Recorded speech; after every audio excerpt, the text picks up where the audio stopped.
Now, I got engaged recently, and did we give out the newsletter from yesterday here? Okay, outside, available for all of you if you'd like it. I do a weekly newsletter which is available at newt.org for free. And this week I did it on the World Trade Center mosque proposal. And I seem to rattle some of our elites and even confuse some of our conservative friends. So let me be quite clear what my reasoning is. The World Trade Center site should be a battlefield memorial because it's a battlefield. This was an act of war. This was an effort to cripple America. I believe we should rebuild the World Trade Center exactly as it was the minute before it was attacked. And in World War II, there would have been zero confusion about this. We would have rebuilt it in 18 months. Because back then we understood how to do things. And imagine the psychology if we had just said that day, it will go back as it was. And it will go back as it was as rapidly as possible. It's a different psychological attitude. But here we are trapped in our own litigation, our own regulation, our own confusion, our own political incompetence. So in 9 years we can't rebuild it. And now we're being told that several blocks away what we should have is a 13-story tall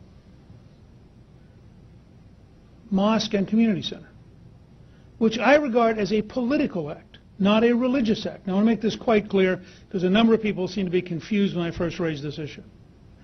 There are over 100 mosques in New York City. If they wanted to build their mosque and community center in the South Bronx, I'd be all for it. They need the employment. If they wanted a genuine interfaith center, a building that had a church, a synagogue, and a mosque with an interfaith board, that would at least be interesting. But to suggest that a few blocks from a site in which Islamist extremists killed nearly 3,000 Americans, that we should tolerate an act of triumphalism? And anybody who knew anything of history knew it was an act of triumphalism from their original name. It was going to be called the Cordoba House. Well, Cordoba is the city in Spain where a conquering Muslim army built a mosque on top of a church. Now, do you think they happened to randomly pick that because they were sitting around one evening going, gosh, what would be a good name in New York? And what they were relying on was that half of us are too ignorant and the other half are too timid to stand up and say baloney. This is nonsense. Now, the Congress can declare the area a national battlefield memorial and control what's built there. The Attorney General of New York, if he wanted to, Andrew Cuomo, could intervene and apply a variety of, he's quite capable of messing up any Native American who wants to do something. He could find a way to drag this out 25 years if he wanted to. The city of New York could decide it was an unwise use. But I think it is stunningly outrageous. And the comparison I drew, because I'm frankly very tired of being lectured about religious liberty, and the comparison I drew, which confused some people, was to Saudi Arabia. But I don't see any of the people who advocate the interfaith, the mosque next to the World Trade Center, jumping up and saying, and the Saudi king should build a church and a synagogue in Riyadh. There are none in the entire country. None. Zero. Or they could say, why don't we have an interfaith conference on learning to communicate with each other in Mecca?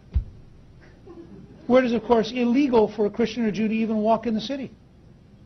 So we get this, and over half the mosques in the United States have mortgages held by Saudi Arabia. So we get this totally one-sided, hypocritical lecture about political correctness and the need to worry about religious liberty from people who, in fact, are funded by, and in many, I'm not talking about the specific mosque, I'm talking about the general pattern. And I just think it's time that we in the West had the temerity to stand up and say, enough. We don't need to be lectured by people who represent a totalitarian system. And we don't need to be lectured by people who've been funding those who would kill us. And we don't need to be lectured by people who print textbooks that encourage the killing of Jews and Christians. And so let's go head to head and let's have a real debate. And let's talk about the future of this country and the future of the world. And it ought to be a future. But look around, by the way. Sharia is not just, this is not just a tiny thing. The largest provider of Sharia financing in the world is a government-owned institution, AIG. The state of Minnesota provides Sharia funding for housing. I mean, you turn around and step again and again and again, and what you've had is a steady infiltration of truly destructive ideas, and in the long run it has a very serious threat. Archbishop of Canterbury, Rowan Williams, said in February of 2008, "It seems unavoidable. Indeed, as a matter of fact, certain provisions of Sharia are already recognized in our society and under our laws. So it's not as if we're bringing in an alien and rival system. We already have in this country a number of situations in which the law, the internal law of religious communities, is recognized by the law of the land as justified conscientious objections in certain circumstances in providing certain kinds of social relations. So I think we need to look at this with a clearer eye and not imagine either we know exactly what we mean by Sharia and not just associate it with what we read about Saudi Arabia or whatever." This is the Archbishop of Canterbury. And it's why I think teaching about Sharia financing is dangerous, because it is the first step towards the normalization of Sharia, and I believe Sharia is a mortal threat to the survival of freedom in the United States and in the world as we know it. And I think it's that straightforward and that real.